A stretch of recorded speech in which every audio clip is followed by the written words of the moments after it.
This is the Shrimp Trawler video channel Strat-O-Matic Baseball Excel Game of the Week.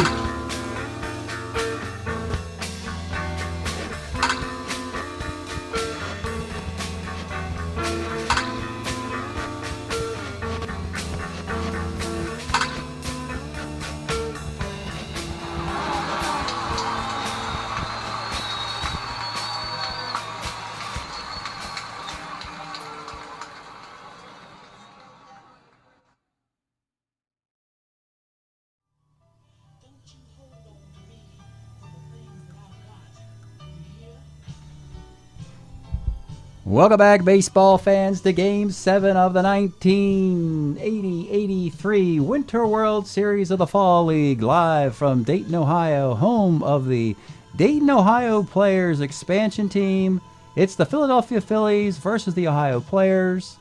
Philadelphia Phillies, winners of the 1980 World Series IRL in MLB. That means in real life, not in the Strat-O-Matic, of course. Ohio Players trying to be the first team to ever win a World Series as an expansion team. It's never happened before. Is there some history in Game 7 for the Philadelphia Phillies? Let me take you back into time. This is a World Series Game 7 for the Phillies in the 1976-79 World Series. The Red Sox, the Phillies at Fenway Park for a Game 7. In the first inning, Craig Gross single, Gary Maddox 2-run homer, Jay Johnstone single, Greg Luzinski 2-run homer, 4 runs. Nothing more for the Phillies, and Lefty is left in the game too long. A run in the 6th, 2 in the 7th, and then in the 8th inning after an out, a single, a double, a walk to Burleson, and then Boston has this guy, John Tamargo, as a free agent. Needless to say, John Tamargo gets free beer in Boston the rest of his life. 2-run single in the 8th inning. Carlton was at the point of weakness. They left him in there. He loses the World Series game 5-4 to the Boston Red Sox. That happened, 76? 4 years ago? No, 76, 78, 79, 80. 5 years ago. 5 years ago, that World Series. It's on, actually, that broadcast is on the Shrimp Trawler channel, if you can find it somewhere. Just Google it, I guess. World Series, Game 7, Phillies, Boston, or something like that. Anyway, the third time is the charm for the Phillies and Steve Carlton, they believe. Steve Carlton starting for the visitors. Carlton, 24-9, 2.34 ERA, 304 innings in 1980. He's had a rough World Series, not very good at all. Mike Norris, the best year of his career in 1980, 22-game winner for the 1980 Oakland A's. Misused by manager Billy Martin, pitched often 9 innings or in extra innings. But in a one-game season, we might see that same thing. Norris is eligible to pitch 10 innings today if we get an extra inning game, which we have not had in a 7-game series. Very rare for a 7-gamer not to have at least one of these go extra. We'll spin the F9. We'll get started for your Game 7. Hope you're ready, folks. I am. Lonnie Smith leads off. 210's a base hit. He's starting to heat up a bit. Last few games, he's been getting on pretty regularly now after a slow start. Batting second, Larry Herndon. 47, single on a 12. Cannot get it on a 16.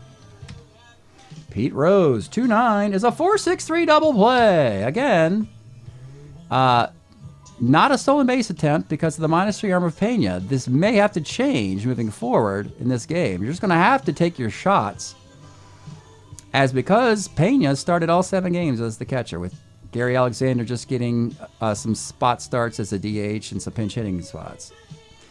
Jerry Mumphrey leads off. 3-5 is a base hit. Rodney Scott's going to hit and run. Moves the runner up. Bill Madlock, 2-9, is a walk. 2 runners on for Dick Davis, former Philly player. 39, Dick Davis, single 1-5. Gets it on a 2. Huge break for the Ohio Players.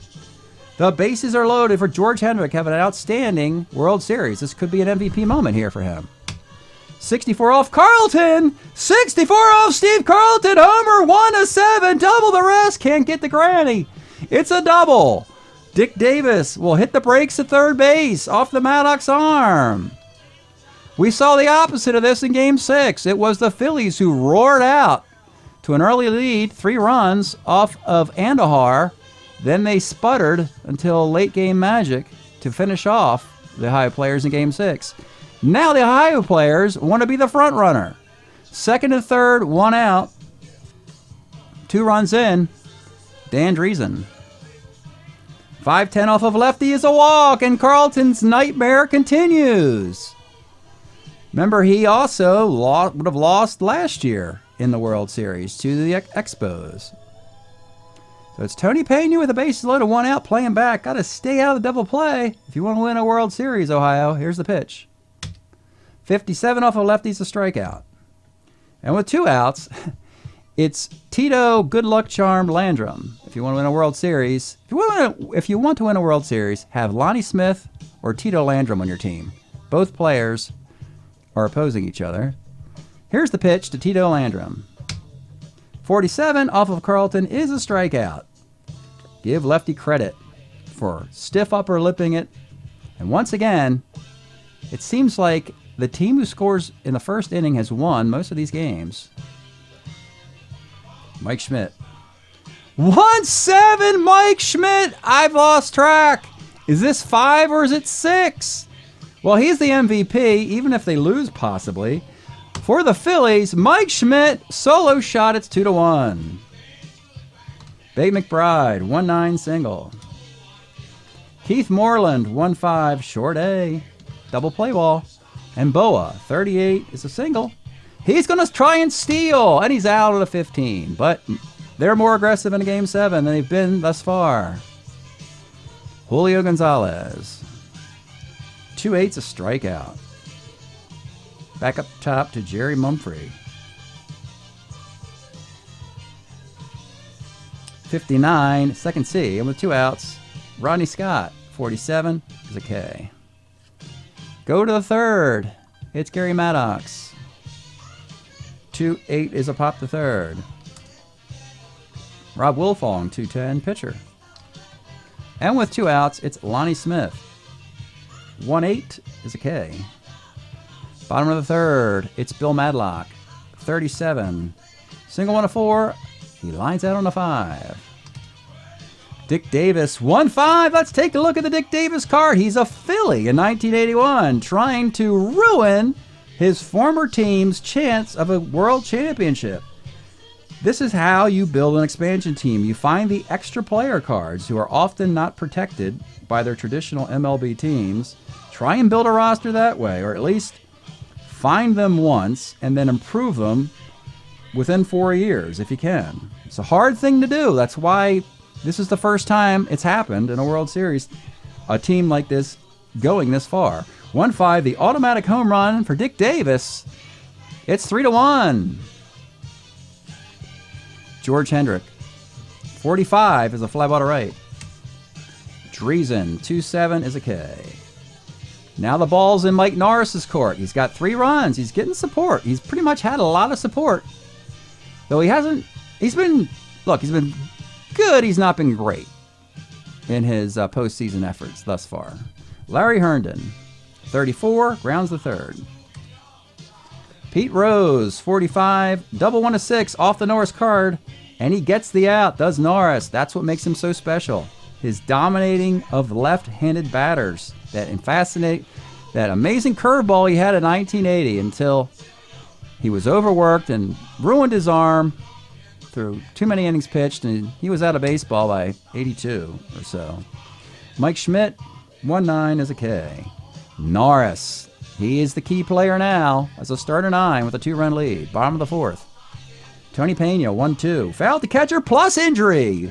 And that is finally interesting. You've got an injury for a catcher on the dice roll of 2, not 3, suggesting that it's okay for Pena to play every day. He had over 500 plate appearances.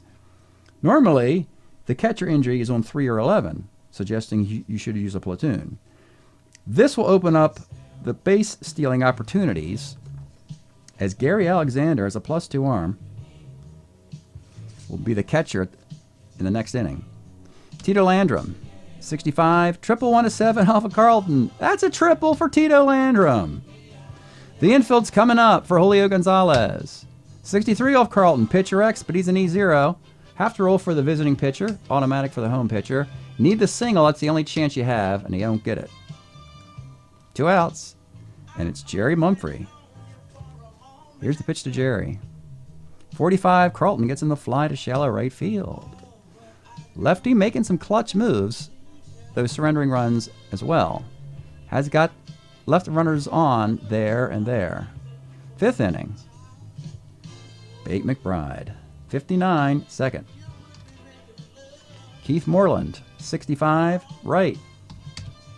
And Boa, 1-3, lines to third. And Mike Norris, hey, you know, that mediocrity I was talking about, you know, actually, you go back to game 1, it was Schmidt with a 2-run homer on his card. Schmidt hits another homer on his card. Not a lot you can do. Otherwise, Norris is pitching outstanding baseball when it matters for his Ohio players. He weakened in the late innings is the last start. Can he keep it going with 12 outs to collect? Here in a Game 7 of a 3-1 game. Bottom of the 5th, let's pause a moment for station identification. This is the Shrimp Trawler video channel. Este es el canal de videos de camaroneros. These Ohio players trying to make history. They have a 2-run lead. It's been a struggle since that 3-1. You know, they are generally a front runner. They've had big leads and they usually hang on. But in these nail biters, who knows what the young and experienced Cinderella can do. Rodney Scott, 2-5 is a base hit. He's a double-A stealer, and Moreland is catching. He's taken off. He's in there on a 12.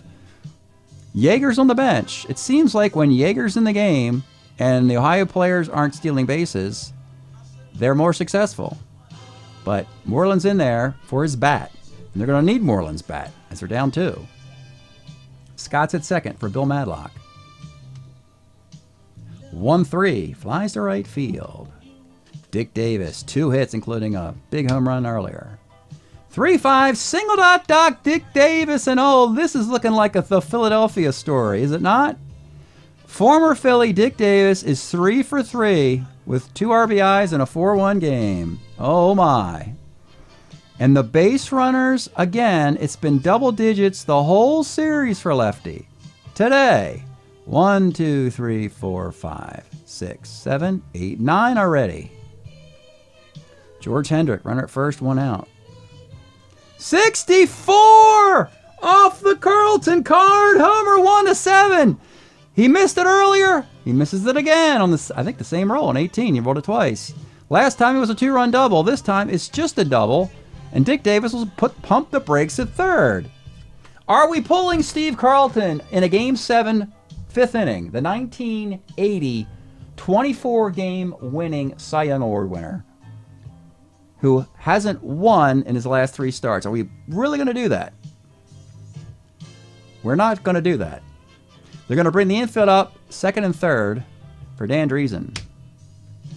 6-11, pitcher X, E0 again. You have to get the single. That's your only chance, and they don't get it. 2 outs, and it's Gary Alexander, not Tony Pena. 53, right X. You got to squeeze it if you're McBride. You're a 2-E4 in right field. And he squeezes the play, and that's why Lefty is in this game. It's 4-1. He's made the most out of disaster. Stranding runners in the 1st, and the 3rd, and now the 5th. Question remains, does Mike Norris have enough gas to get you to the finish line? 6th inning, a solo homer is it, a couple singles. It'll be Gary Maddox. 37 bounces to short. A lefty, Wilfong. Norris is great against lefties. 59, grounds to second. And back up top to Lonnie Smith. He reached once. He needs to get another 2 or 3 hit game for the Phils to have that chance. 3-7, there it is. It's a base hit. Now I don't think I want to steal with 2 outs. Down 3. I got to get the best chance I have to see if I can get Rose and Schmidt to bat in this inning. So Herndon's going to swing away. 1-4 for Herndon is a fly ball to center field, and the inning's over. Too much Mike Norris thus far. Bottom of the 6th, it's Tito Landrum. 1-4, flies left. Julio Gonzalez, 49, flies to left. Back up top, Jerry Mumphrey. 66, off Carlton's card. I've been saying that a lot. Off Carlton's card, we've seen the triple roll. We've seen the homer roll. Carlton dominates lefties, and this Ohio team has Easler on the bench. Driesen's the only lefty in the lineup. 6-6 is the single chance, and he gets it. Double single, ends up with a single. And with 2 outs and a man on is Rodney Scott. 2-8, Rodney Scott reaches with a single to center field. Mumphrey will not take on Gary Maddox. And now it's Bill Madlock. We got to look at the card. We got to take a look at Bill Madlock's card again. Regular season, Madlock has been the most valuable Ohio player. In this World Series, I think Hendricks probably had the best performance. Bill Madlock in 1981, 341 for the Pirates. Second in the batting chase to Joel Youngblood, who at 350 for the Mets. There are runners at first and second. Is this the moment we pull Carlton?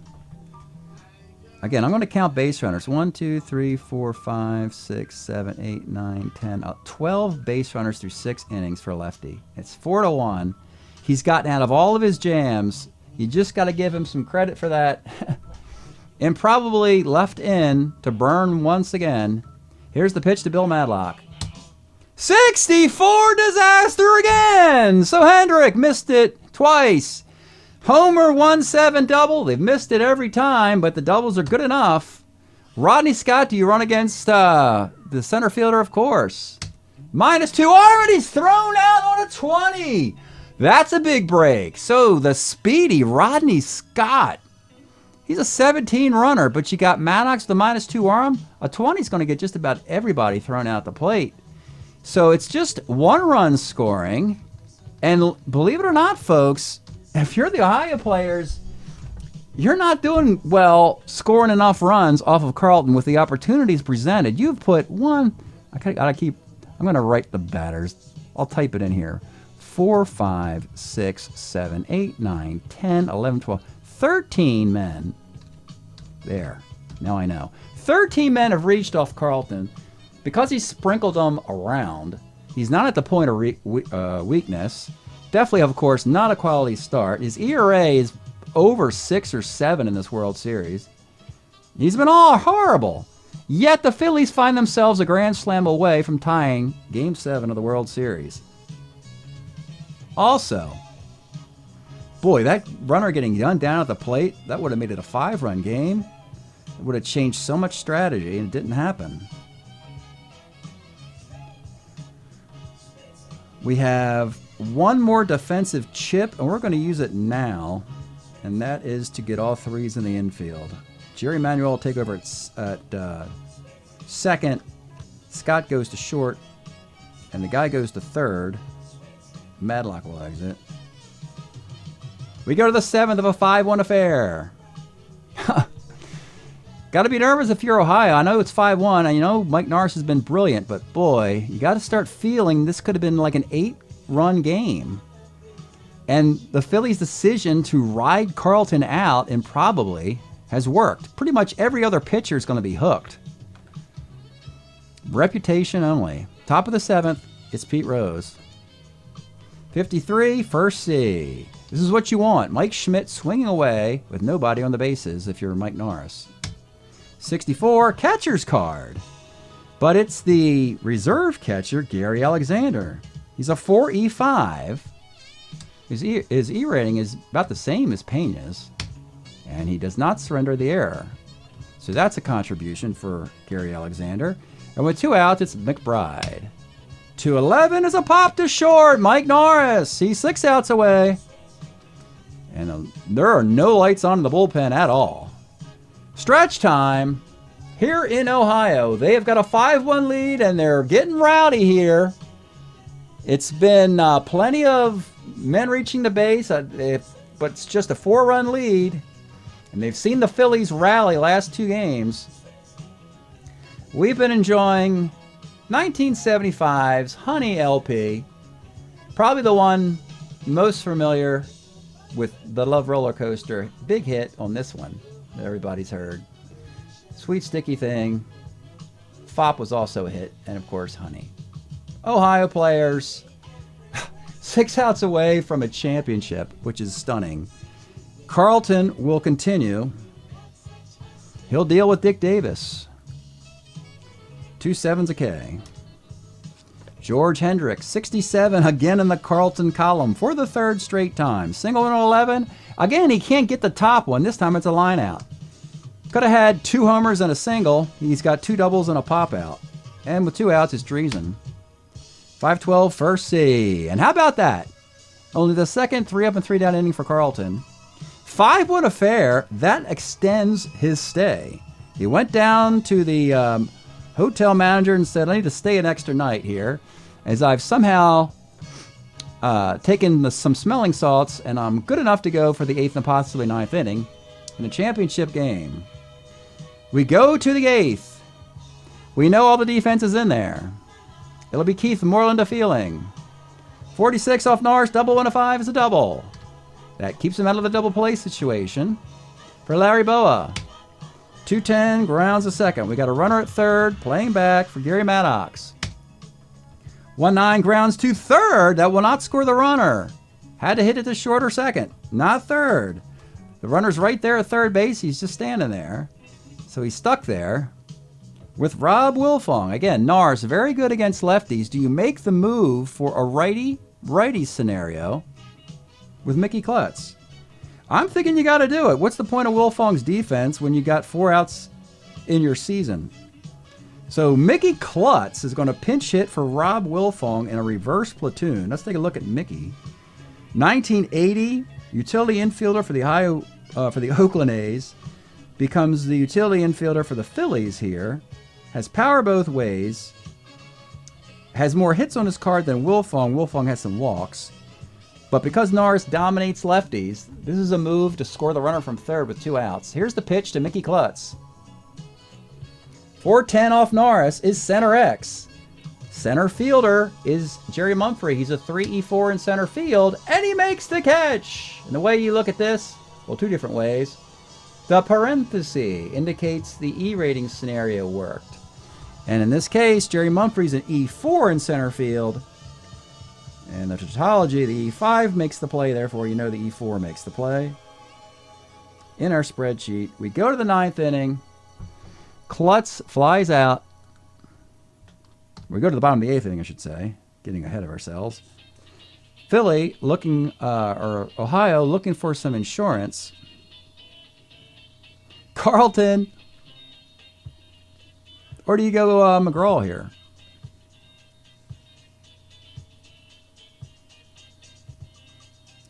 Let's just go McGraw. Keep it within a grand slam. Todd McGraw's going to come on in the 8th. As lefty, yeah, he had extra staying power, but with his team not scoring any runs, McGraw is a better chance of keeping it closer. Todd McGraw, 1980, he and Carlton, their amazing performances. 5-4, 147 ERA in 92 innings. He'll face the bottom of the lineup. Can't afford any more damage. Klutz takes over at second. You hope that won't hurt the Phillies here. It's Gary Alexander. 1-7 is a K. Tito Landrum. 34 flies the center.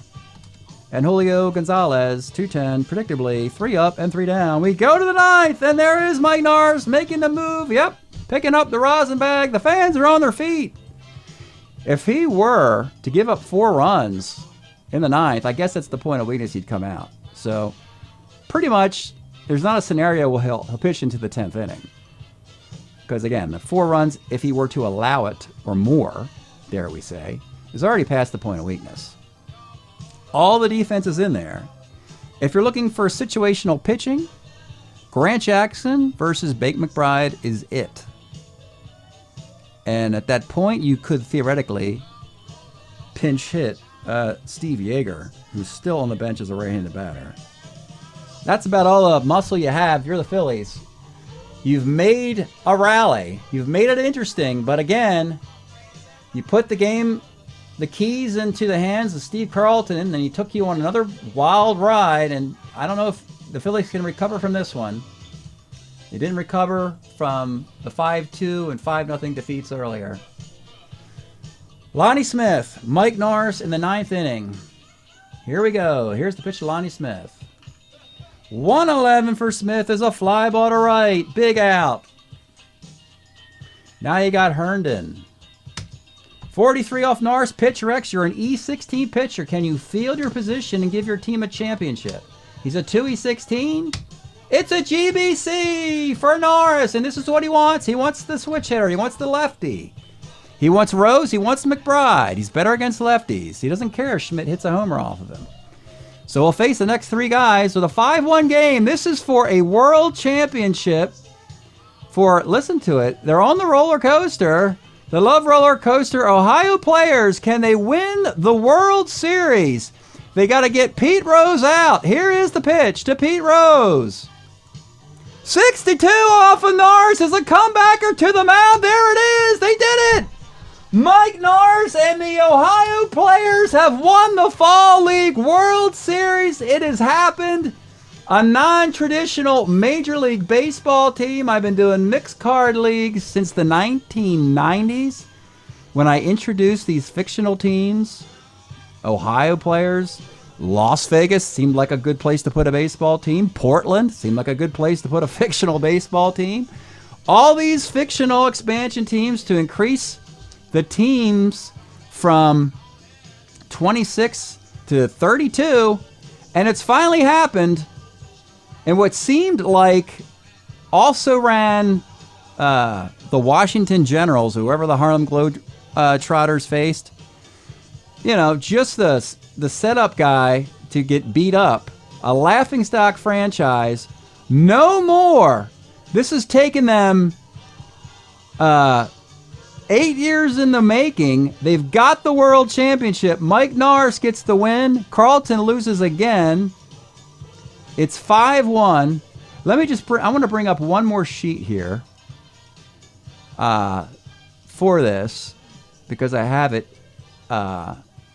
queued up. I want to bring this up. This is the 1973-4-5-6 Ohio Players team roster. Back in the early 70s, 73-4-5-6. They had Rico Cardi, had a great year, by the way. Dan Driesen, he's still here. Jerry Mumphrey, still here. But back then, Driesen was with the Reds. Mumphrey, I think, was the Cardinal. They had Sanguian, Ogilvy, Sandy Alomar, Clark, Spikes, George Hendrick. They had him with a Cleveland card. Eddie Leone, Enos Cabell, Larry Milbourne. They had Fergie Jenkins. Not for long, though. Demiri, Grant Jackson, Blue Moon Odom, Chuck Taylor. Vida Blue. Again, he had a really terrible year back then. 2-5, 552. Roger Moret, and yes, Jesse Jefferson even. They were all there. In 73 to 76, that team went 10-16. They just continued with losing records. They would lose guys, because again, in a 4-year carryover league, if you got a guy like, trying to think of a Larry Demiri, he's not going to have a long career, so you probably only have him once. Eddie Cabell doesn't do much until, right now, the 80s. He's not around anymore. And Cardi's career will be over soon. But they have been getting beat up for so long. And today, we're going to take this right to the post game. And then we'll have a separate World Series video reviewing all the stats of the World Series. Mike Norris gets the victory, a complete game. It was 6 hits and the solo homer to Mike Schmidt, because we have to find out what Mike Schmidt's stats are. I'm dying to find out what his cumulative stats are. Just two strikeouts, didn't walk a batter, complete game. McGraw 3 up and 3 down in the 8th with 2 Ks. Another terrible effort for Carlton, 11 hits, 5 runs. 2, 3, 4, 5 are earned, 2 walks, 6 strikeouts. 1009, 0108, 511, 16, 02, 28, 28, 02. That is World Series game number 7. We're going to keep going this into the stat program here.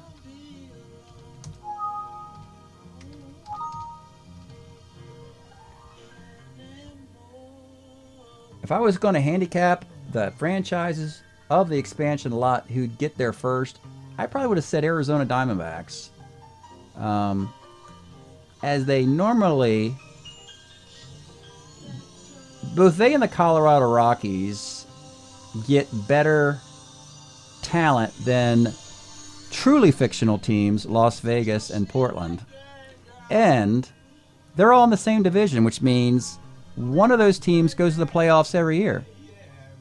Ohio players have to compete with the Cleveland Indians, Detroit Tigers, and the Expos who won the World Series a year ago. So the odds are stacked against them. They're really stacked against the Florida Marlins, by the way, who play in the same division with these Phillies, the Braves, and the Mets. So your world champion Ohio players go 30-13. We'll have a separate video coming up in a few days. They hit .302. They had a .334 ERA. Mike Norris 11-3 for his season, and 111 2/3 innings. Had a .290 ERA. Pretty darn close to what he did. Obviously, offense is elevated in our league, so his ERA's up a little bit. Vita Blue 8-3. Vita Blue had a bad World Series. Didn't matter. He still gets that ring that he signed up for when he became a member of the Ohio Players back in 1973. Victor Cruz with 10 saves. Offense, what's really cool about this team, it's all sprinkled around, with the exception of George Hendrick, who simply had a monster postseason. Can't wait to see what his stats are. He finishes 69 for 182, 379. He eclipses Madlock for cumulative stats and certainly World Series stats. He's probably the World Series MVP, if I'm guessing. Though Dick Davis was a big star in Game 7, ruining his former team's chances of a championship. That's sad for the Phillies. They've now lost 3 World Series in the last 6 years. Tough break for them. Let's take a look at the Phillies now. They made a valiant comeback. They put their series in the hands of Steve Carlton. What are you going to do? Of course you're going to do that.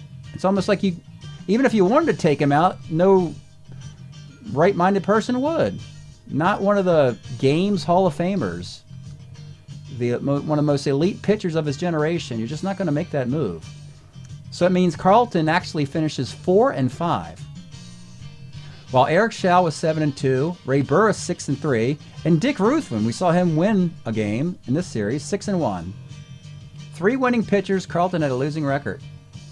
And cumulative ERA for Steve Carlton with the Cy Young card, 4.38. 2 runs higher than the 2.34 ERA he possessed in 1980. Sometimes you got to look at the writing on the wall and say it's just not in the cards. It's just not happening for your Hall of Fame player. And that's the way it goes. Schmitty, Mike Schmidt in 43 games ends up with 20 homers. Unbelievable. In just 43 games. You do the math, folks, in a full season. You know what that is. 46 RBI as well. He didn't really have Batman didn't have a Robin as far as power goes. He's got 20, and Steve Yeager is 4. That's just not going. That's relying too much on one star. The 52 hits for Lonnie Smith, 52 for 150. Try that again. 347. Well, he did fine. He matched or exceeded his performance. McGraw, 3-1, 12 saves, 8 runs allowed in 28 1/3 innings. That's a 254 earned run average. Again, slightly higher, of course, in the inflated offense. But we're going to pause this right here, conclude the World Series video, break up history. You're hearing the band. You saw the baseball team as a tribute to the band, as a tribute to the 1970s. The Ohio players are world champions of the Fall League. They win the World Series 4-3. And I appreciate everybody checking out the Carryover League. Thanks for checking it out. I appreciate that. And we'll see you next time.